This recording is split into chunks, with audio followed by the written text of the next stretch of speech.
자, 당뇨에 대해서 이야기를 이어나가 보도록 하겠습니다. 여러분은 당뇨하면 먼저 어떤 생각이 드십니까? 흔한 질병이라고 생각은 들거든요. 많은 사람들이 대놓고 나 당뇨야라는 말을 하진 않지만 이렇게 건너 보면은 많은 분들이 이렇게 당뇨라는 질병을 또 앓고 계시더라고요. 실제로 그렇습니다. 우리나라 국민 30세 이상에서 우리가 유병률이라고 얘기를 하는데 무려 7명 중 1명이 당뇨입니다. 그리고 65세 이상 어르신의 경우에는 3명 중 1명이 당뇨 환자입니다. 그러니까 흔한 병 맞습니다.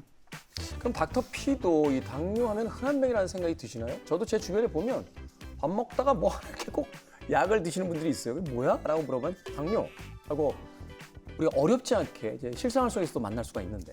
그러니까 이제 흔한 병 그러면 언뜻 이거 좀 가벼운 병 아니야? 아니에요. 굉장히 무서운 질병입니다. 정확하게 얘기한다라면 당뇨 그 자체가 무섭다기보다는 당뇨로 인한 합병증이 워낙 무섭기 때문에 무서운 질병 또는 만병의 근원 이렇게 얘기를 하게 되거든요. 저도 이 두 분 생각에 동의합니다. 거기에 하나 더 덧붙이자면 당뇨는 무조건 몸을 사려야 하는 병이다 라는 게 아닐까 싶어요. 어쩌면 맞는 말일지도 모릅니다. 전설의 야구 선수 제키 로빈슨, 미국 메이저리그 사상 첫 번째 흑인 선수였는데요. 결국은 이 위대한 선수도 당뇨 합병증으로 세상을 떠났습니다.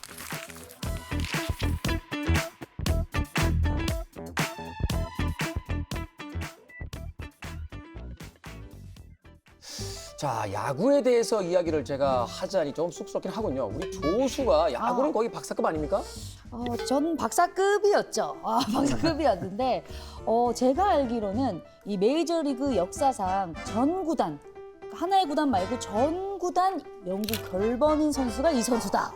이 번호를 이 선수만 썼던 번호인 거죠. 대단하군요. 진짜 그런 대단한 전문적인 지식. 그러니까 영구가 결번이라는 거죠. 그치, 영구 없다. 영구 말고 이제 그 선수의 번호가 영구적으로 쓰이지 못한다. 그 선수만의 유일한 번호다라는 거죠. 자, 그 누가 기록을 삭제하려고 해도 절대 잊을 수 없고 잊혀지지 않는 선수. 최초의 흑인 메이저리거 제키 로빈슨. 1947년 4월 15일 제키 로빈슨은 브루클린 다저스의 유니폼을 입고 메이저리그 무대에 섰습니다.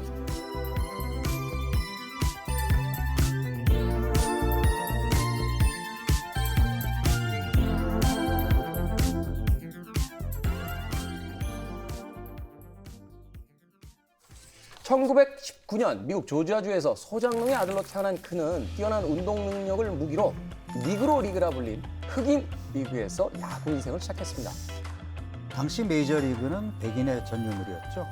맞습니다. 당시 브루클린 다저스의 단장인 브렌치 리키 단장은 니그로 리그에서 활약하던 로빈슨을 눈여겨봤고요. 실력이 좋을 뿐만 아니라 인종적인 모욕에도 흔들리지 않는 그의 강직한 성품을 더 높게 쳤습니다. 그래서 계약을 맺었고 자신을 만류하던 사람들에게 제키 로빈슨은 인생은 구경만 하는 스포츠가 아니다. 나는 어떠한 차별이 있더라도 메이저리그로 가겠다 하면서 굳은 결심을 가지고 결국 메이저리그 최초의 흑인 선수가 됐습니다.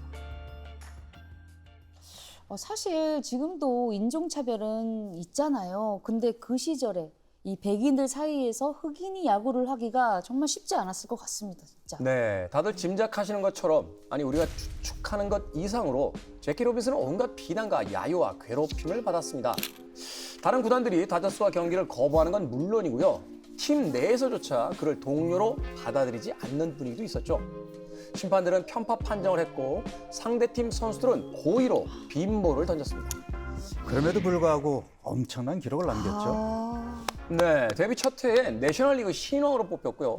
1949년에는 최우수 선수, 그러니까 MVP로 뽑히기도 했죠.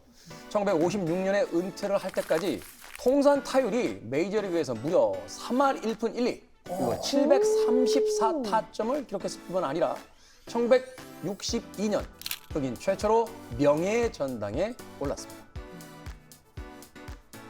그리고 그가 메이저리그에 데뷔한 지 정확히 50년이 되던 1997년 4월 15일 그의 등번호인 42번은 메이저리그 전 구단의 영구 결번으로 지정됐습니다.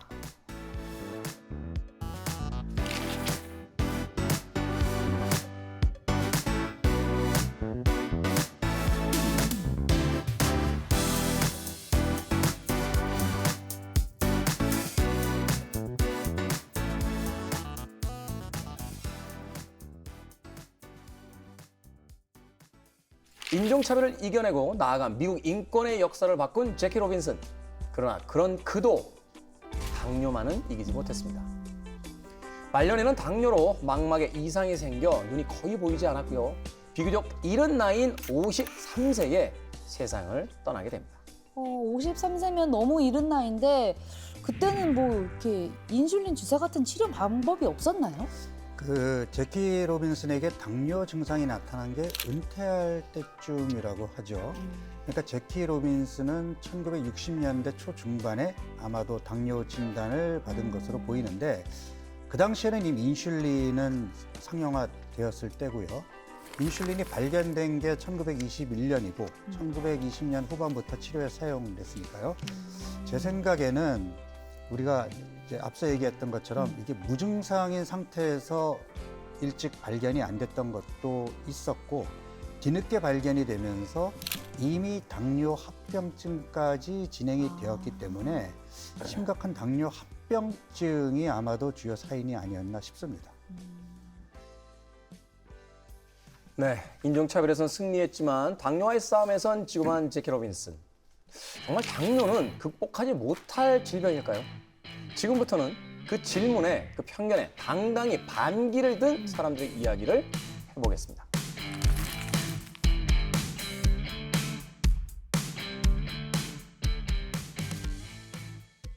먼저 축구장으로 가보죠.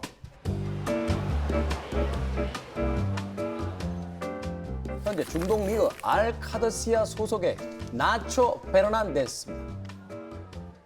레알 마드리드에서 굉장히 오래 뛰었던 선수잖아요. 수비수로도 아주 활약했고요.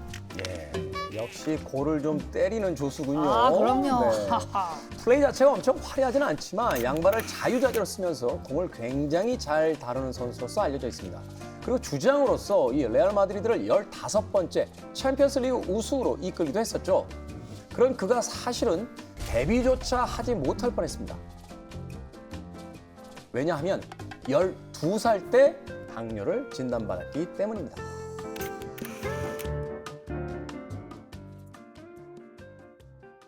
처음 당뇨 진단을 내린 의사는 그에게 더 이상 축구를 하지 못한다라고 했지만 또 다른 의사는 축구를 그만두지 않아도 된다라고 용기를 심어주었다고 합니다. 물론 축구를 계속하는 게 쉬운 일은 아니었겠죠. 일반인보다 3배는 더 자신을 돌봐야 하기 때문인데요. 네, 나초 페르난데스는 아마도 일형 당뇨를 앓고 있는 것으로 보이는데 그러다 보면 아무래도 남들보다 훨씬 더 쉽게 지치고 피곤해할 수밖에 없겠죠. 네, 이런 일형 당뇨의 증상만을 생각해 본다라면 당뇨는 그의 발목을 잡는 족쇄가 될 수 있습니다. 그러나 나초 페르난데스는 이렇게 말했다라고 해요. 당뇨 덕분에 더 책임감 있는 사람이 됐고 자신을 훨씬 더 잘 돌보게 됐다. 와, 진짜 멋진 사람이네요. 멋지죠? 멋있다. 자, 그 말에 전적으로 동의하게 됩니다. 더 대단한 건 나초 페르난데스의 활약은 현재 진행 중이라는 겁니다.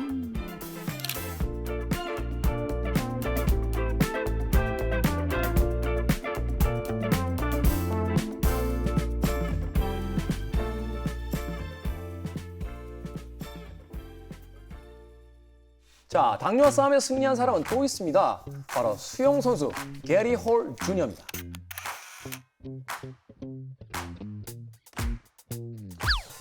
이런 질문이 좀 조심스럽긴 합니다만 메달도 혹시 따셨나요? 그렇죠. 메달이 있어야죠. 자, 1996년, 그리고 2000년, 그리고 2004년에 미국 국가대표로 올림픽에 출전했던 선수입니다. Ladies and gentlemen, please welcome the finalist for the men's 50-meter freestyle. Representing the United States of America, Gary Hall Jr. 그래서 이 3번의 올림픽에서 무려 메달을 10개나 딴 미국의 대표적인 수영 선수죠. 국가대표로 올림픽에 출전하는 것만도 엄청난 일이라는 것을 우리가 알고 있는데 메달까지 딸 정도면 정말 실력이 얼마나 대단했겠습니까? 그렇죠. 그런데 우리가 주목해야 될 것은 이 단순한 메달의 숫자뿐만이 아닙니다. 1996년 애틀랜타 올림픽에서 금메달과 은메달을 2개씩 목에 건 게리 홀 주니어. 수영 선수로서 기량이 최고조에 달했던 1999년 그는 몸에 이상을 느낍니다. 건강검진 결과 그에게 내려진 진단은 바로 당뇨. 오늘 주제가 주제다 보니까 짐작은 하고 있었는데 역시 당뇨네요. 아시다시피 이 수영이 정말 격한 운동이잖아요. 특히 빨리 완주해야 되는 수영 종목의 특성상 이 컨디션 조절하기가 만만치 않았을 것 같은데요. 맞습니다. 어떻게 보면 스포츠 선수에겐 치명적인 질병이라고도 이야기할 수 있을 것 같은데요. 게리얼 주니어는 혈당 기복이 특히나 심해서 하루에 인슐린을 9번이나 맞으면서 운동을 했다고 합니다. 그리고 올림픽에서 금메달을 3개나 땄죠.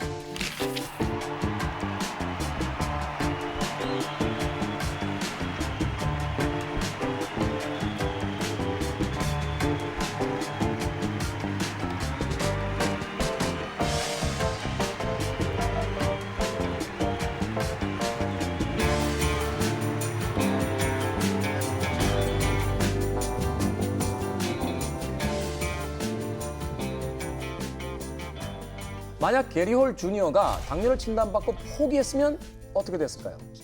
금메달을 못 땄죠. 금메달은 무슨 이 어떤 삶의 이런 행복과 진취적인 이런 것도 얻지 못했을 것 같아요.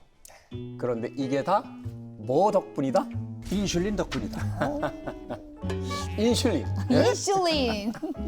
인슐린 덕분 맞죠?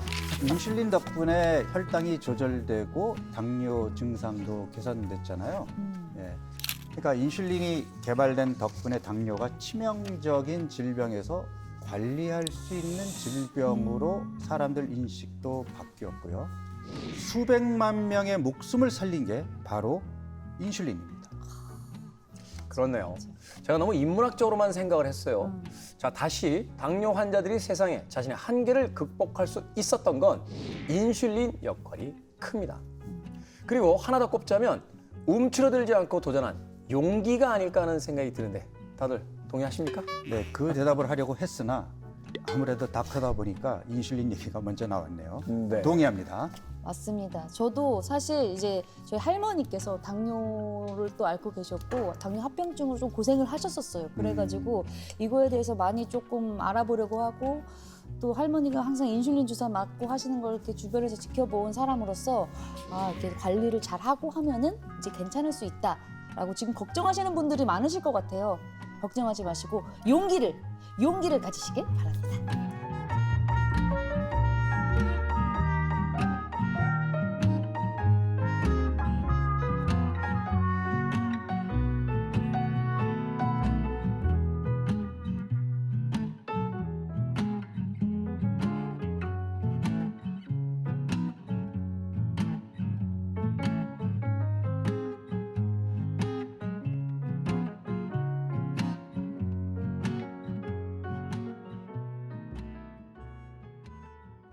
당뇨는 어려운 질병이긴 합니다만 극복하지 못할 질병은 아니다 하는 것을 불굴의 용기와 인슐린으로 당뇨를 극복한 사람들의 이야기에서 알아봤습니다.